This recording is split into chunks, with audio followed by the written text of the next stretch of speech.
Welcome everybody, I hope you are doing well. Well, today I would love to tell you about a few wines that recently sold. I think there's some interesting wines there. Of course, those are the part of what we sold. A lot of the sales that happens are the sales of wines in bond by cases.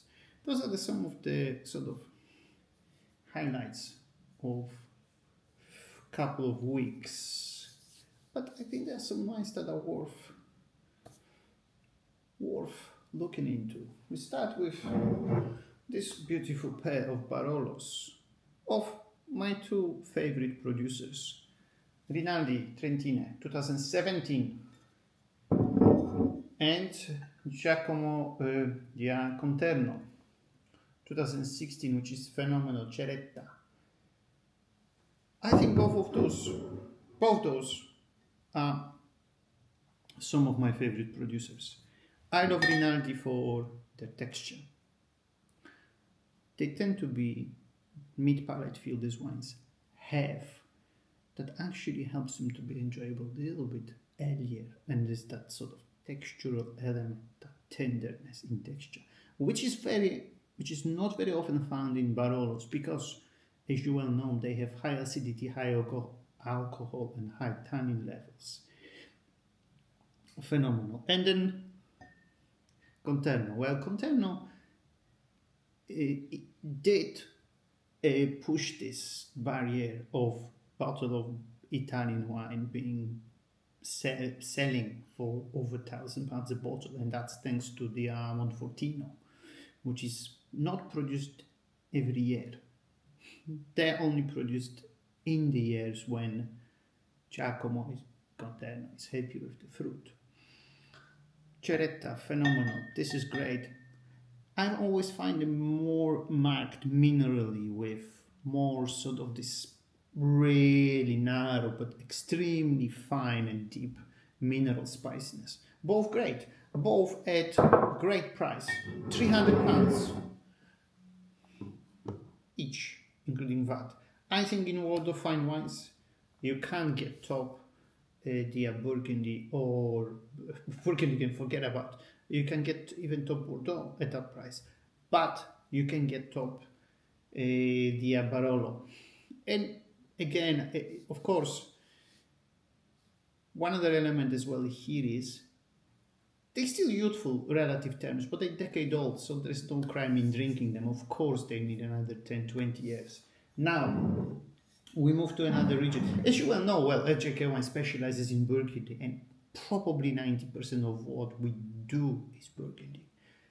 So we're fixated that we don't Burgundy, but there are some other regions that we touch on, those classical regions, Rhône being one of them as well, and Barolo.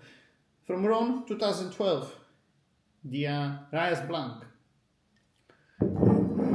Unusual, I think, but in a good way. In 2011, Hermitage Jean-Louis Chave. Half Grenache, Blanc, half Claret.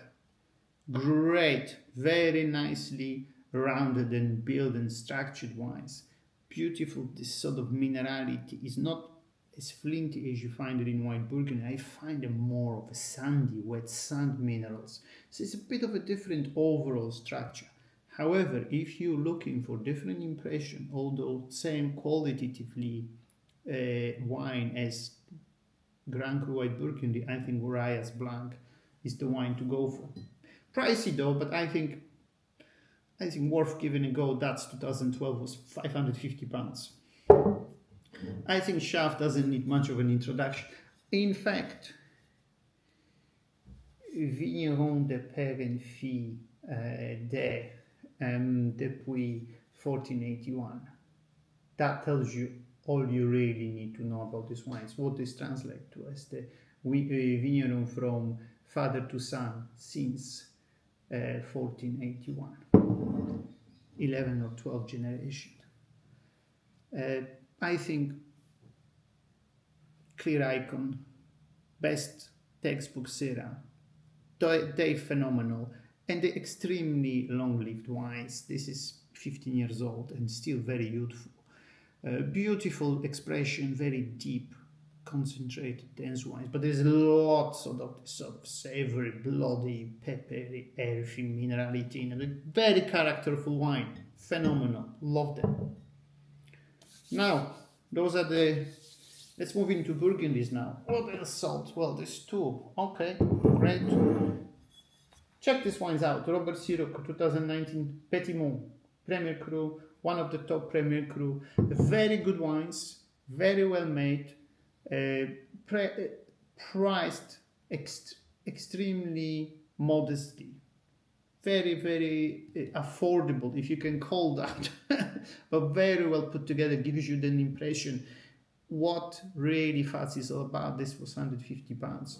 Beautifully structured and layered wine, ripe, round, but there is a lot of the mineral spiciness, a lot of that suppleness and lift, especially in the mid palate. Great wine, £150 this.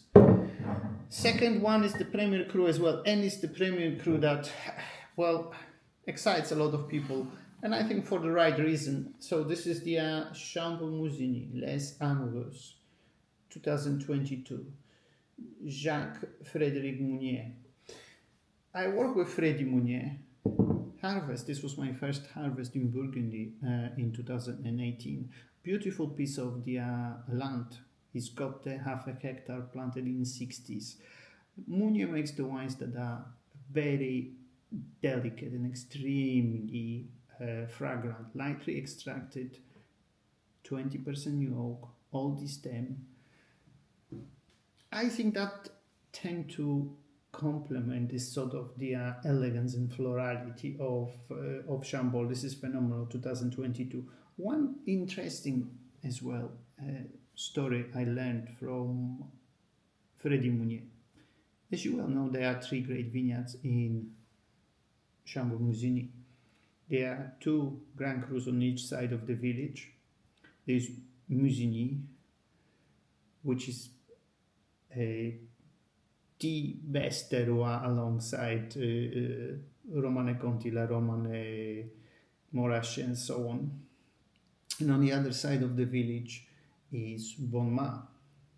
And then the third great vineyard is Premier Cru, which is Chambolle-Musigny Les Amoureux, is considered at the same level. And Mugnier had interesting description. He always describes that Les Amoureux is a wine of the air. The Blanc is a wine of earth, and Musigny is the wine of both. I leave you at that. I think there's a lot of the truth in this sort of the short description when you actually drink the wine and you see what those wines are like. This was great. Next one is this sort of new guy on the block, Mr. William Kelly, and there's 2 wines from him: Chambolle-Musigny Les Charmes, 2022, and Meursault-les-Pelets, 2022 as well. And you see some of how small production there is. 225 bottles produced for Meursault-les-Pelets, and Chambolle Les Charmes as well. 303 bottles. I have recorded a video about William Kelly and his very brave project, setting up his own domain back in 2019. I was very lucky because, I mean, there's an element of luck involved to try these wines because they produce in small quantities. There are some wines that are produced in bigger quantities, of course, like so the Bourgogne Licoté, Gevrey, Chambertin, Les Étoiles, and so on and so forth. So I tried those, and both of the wines I was very impressed with. You clearly see that the direction he wants to go with these wines. He wants to maximize terroir expression, and they are very well built, structured wines with a lot of oak for whites and really precise, pure fruit. There is a lot of the well understood complementary reduction to his whites, so they are very well put together. And reds are vinified extremely well. I was lucky to try Gevrey Les Étoiles 2022, and that was excellent for all the right reasons. I think the wine was, when I drank both of those wines on numerous of occasions, what I could conclude only is that whoever put them together knows what he's doing. So £1,500 each. That's the price. Now, some of you might say, well, these prices are crazy. And you'll be right, they are. However, if secondary market can support these prices, then I guess that's what it is. Scarcity drives largely the price. I mean, you see there's 200-300 bottles produced for the entire world. So there will be an element of that included in that price. So that's what it is. Very good. Very, very good. Of course, you can find them cheaper. And one other thing that is worth, if you're happening to come to London, check out Noble Road. Noble Road import them, and they do serve them by the glass and so on. So this is the price we're talking, what I sold them at secondary market. So that's what it is. Now, one domain that I think makes the best Burgundies will be next up. And this domain, I don't think needs much of an introduction. Domaine Leroy, vintage 2012. This is Sauvignon Le Bon, Premier Cru, Nappe Ganteau. Well, as you see, again, we're talking volumes. This is not really big. 1,500 bottles produced. And this is 2012, which I like a lot. I think it's an excellent vintage for Red Burgundy. And the Geneviève 2006. Von Romane Village. This is a bit bigger. I mean, it's 3,000 bottles produced. I don't think it's much of an introduction. Bis Leroy is talented. Very tiny yields. Vines are not hatched. Very small yields, which are then further sorted to only focus on the highest quality of fruit. The wines do have density, volume, and concentration that are atypical for counterparts of those appellations. So the terroir in those wines is massively elevated. The wines are vinified very, very beautifully. I haven't yet to have had Leroy, which I would say I didn't like. How the initial attack is connected to the mid palate and the aftertaste. It's a full story. The wine have this beautiful arc that you like. Okay, well, consistency of that is huge, and the wines are vinified with large percentage of whole bunch, which adds that sort of element of lift and florality. £2,000 and £1,900 respectively. These two, and cheap, but they are some of the best. And to finish it off, there were another two Leroy, this time Grand Cru, vintage 2009, Latrissier Chambertin Grand Cru. And then again, you can see here, 1,486 bottles produced. And there is probably one of my favorite wines Leroy produces. Romane Saint Vivant, vintage 2006.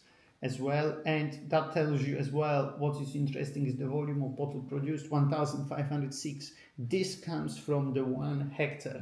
She's got almost a hectare of vines in RSV, so probably that's half of usually producers would make.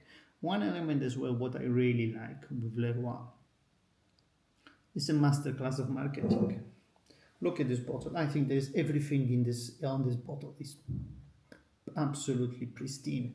The way how it's written is very much all the description of the wine runs with the one font, black and white. If you want to premium, that's what you go for. There is a very, very slight, I don't know whether you can see it, embossing here, and wax. That speaks, of course, that's a given. That's a very important element of enjoyment. I think Kelly to the tooth, with all fairness, there's some similarities here, if you're gonna look at it. Is there similarity here in these bottles? Maybe not in the label. His label is got some gold and some crest, which I think is a family crest, whereas the Leroy doesn't quite have it. It's a more purer label. But certainly with the wax and the sort of the how thick is the bottle, there is an element of similarities. So yeah, I mean, what can I say? Those two are some of the best wines produced. I actually recently drank La Trissier. Again, prices 3,400 and 5,500 pounds. And they're not cheap wines. In fact, they are the most expensive wines in the world. Are they the best? I think they are the finest and more defined, most more defined, maybe wrong word, the most amplified impression of the terroir, because that's beautiful when you think about. That's why I think Burgundy is so exciting. When you think about Romane Saint-Vivon, there is 10 growers. There is Leroy, there is DRC, and there is Jean-Jacques Conforon, there is Houdelon Noëlla, there is Poisson, there is Louis Latour, there is Doujac, Charles Lachoux, and there is Sylvain Catia. So there's 10 growers there. And each of these growers gives them certain interpretation of that terroir. And I think what has to be said about Leroy interpretation of Romane Saint-Vivon are the most elevated impression. So yeah, that's, and you know, they come at the price, as you can see. So that's the sort of lineup of wines that I wanted to tell you about. Let me know your thoughts. What did you make of these wines? And and I'm curious whether you had a chance to try William Keller wines and what you think about them. So that'll be it. And again, if you got to the end of this rant, thank you for watching. I appreciate that. I hope you got some value out of it. If so, give us a like and a follow. We would appreciate that. All the best, and I will speak to you soon. Bye.